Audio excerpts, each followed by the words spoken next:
and welcome to lesson 3. You are now officially 1/4 of the way through the lessons.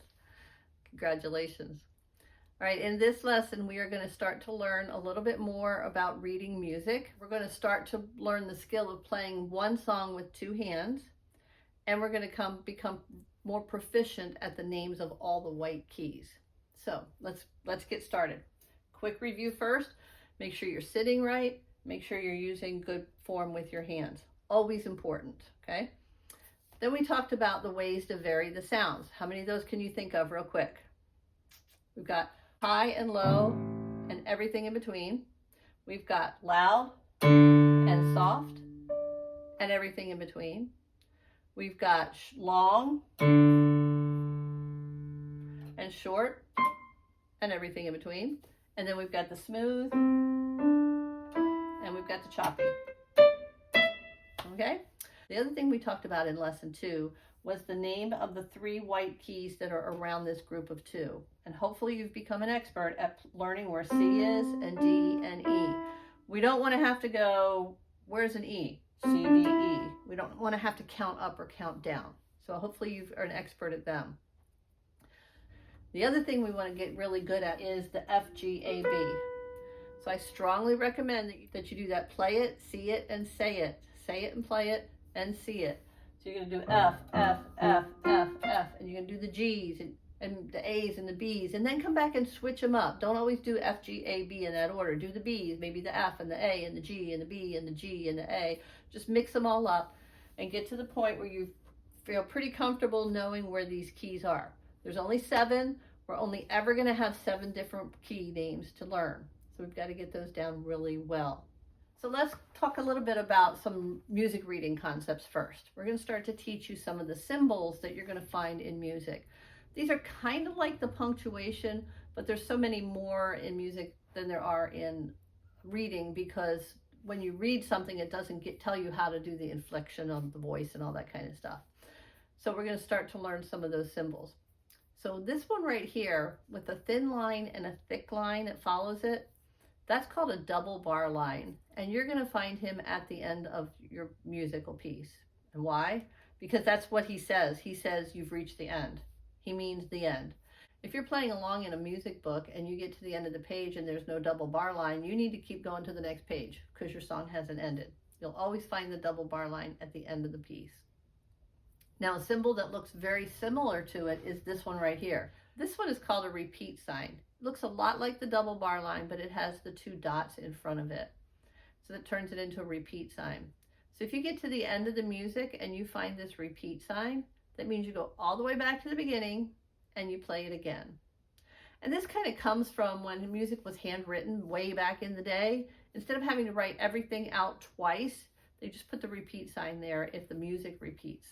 And a lot of songs you've found already, there are patterns that repeat.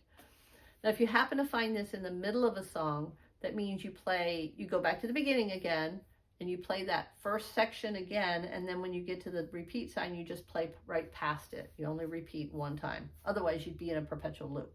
So that's our double bar line and our repeat sign. All right, now let's talk a little bit about rhythm versus beat. This is the part of varying the sound that's the short and the long. That's called the rhythm. But that even thing that we had going, that's our beat, okay? So let's talk about the differences.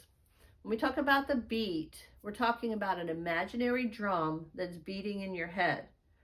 Sometimes you'll see a musician tap their feet. They're tapping the beat of the song.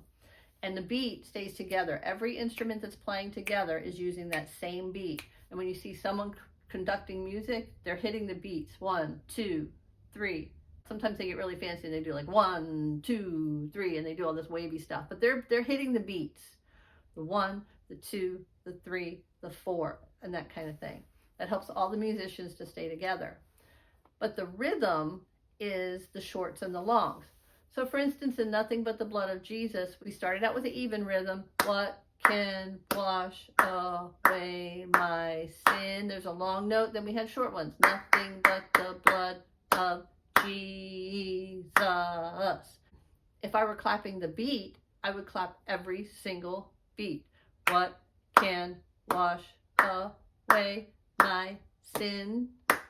nothing but the blood of Jesus. You hear that difference? When we talk about the beat, we're talking about that underlying drum, that imaginary drum that's playing in your head, might be tapping out your toes. Rhythm is the shorts and longs. Now, you can have a fast beat. You could be playing, what can wash away my sin? Nothing but the blood of Jesus. That beat stayed even. It was just fast. And now you could have a slow beat. What can wash away? You get the idea? So the beat stays the same for the whole song unless there's something that tells you to change the beat. Okay? And the rhythm is those shorts and longs. How do you know how long to hold a note? Well, here come more of those symbols again. This note right here, the one with the stem and a colored in circle, he's called a quarter note. He gets held for one beat.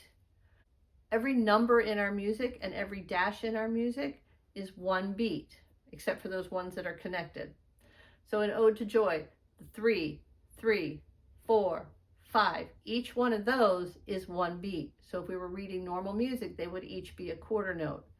Now the ones that have a number and then a hold, those we're holding down for 2 beats, right? 3, hold.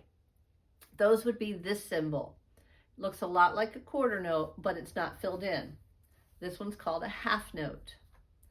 So if we were saying the kinds of notes as we played, we would play quarter, quarter, quarter, quarter, quarter, quarter, half note. Okay, that's what we would be doing for those. So you've got a quarter notes all filled in. He gets one beat, one count, one number, whatever you want to think of it as. The half note, it gets 2 beats. We would say half note if we were saying the kinds of notes as we played. We would count 1, 2 if we were counting how many beats he gets. 2 numbers get associated with him when we play 1, 2, half note. So that's how, those are some symbols that we're going to have you get really good at this week. And if you notice, there's a link for PowerPoint flashcards. We're going to start doing those, and we'll add to those each lesson so you can review using those PowerPoint flashcards. So what songs do we have for today? We have Found a Peanut. Do you remember this song? Right now it looks very different. You see lines across with numbers above and numbers below the line, and to the left you see right hands and left hands. Now our right hand, it's all logic, okay? The right hand comes out the right side of your body. It plays the keys that are on the right side of the piano. Left hand, left side of body, left keys. So the right ones are the top, the high ones, right? So they're going to be above the line. Everything for your left hand is going to be below the line. So we're going to go back and forth. We're going to play above, below, above, below. We're going to switch hands, okay? So we have our thumbs on middle C. Both thumbs are going to share middle C. And we're going to go back and forth, right hand, left hand. So we're going to start out with finger 1. Here we go. 1, 1, 1, hold, 4, hold.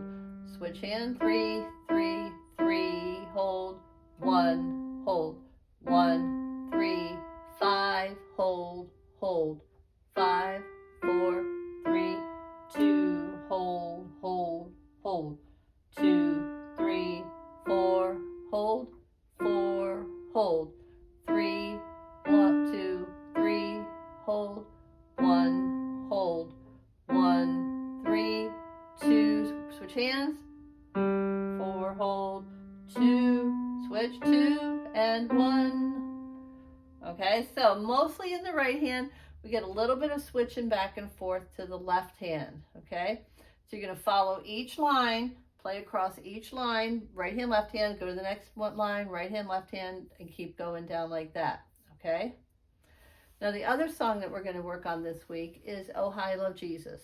This is a right hand or a left hand, kind of what you're used to doing.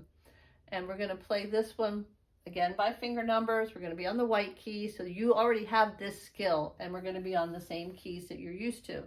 So right hand, start with finger 3 on that E. We're going to say the finger numbers. Here we go.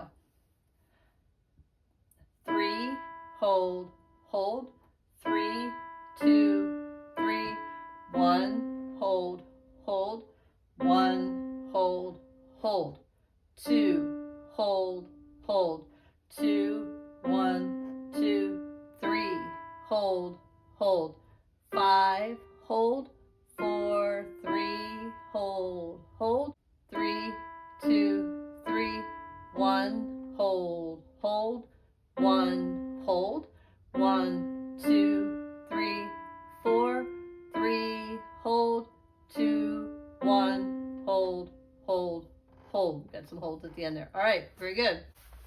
So, oh, I love Jesus. With our left hand, we're going to put finger 3 on the E, which is going to put finger 4 on the D, the one between the two black keys. So let's put it here. We've got C, D, E, F, and G. So we're going to start with finger 3.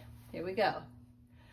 3, hold, hold, 3, 4, 3, 5, hold, hold, 5, hold, hold, 4, hold, hold, 4, 5, 4, 3, hold, hold, 1, hold, 2, 3, hold, hold, 3, 4, 3, 5, hold, hold, 5, hold, 5, 4, 3, 2, 3, hold, 4, 5, hold, hold, hold.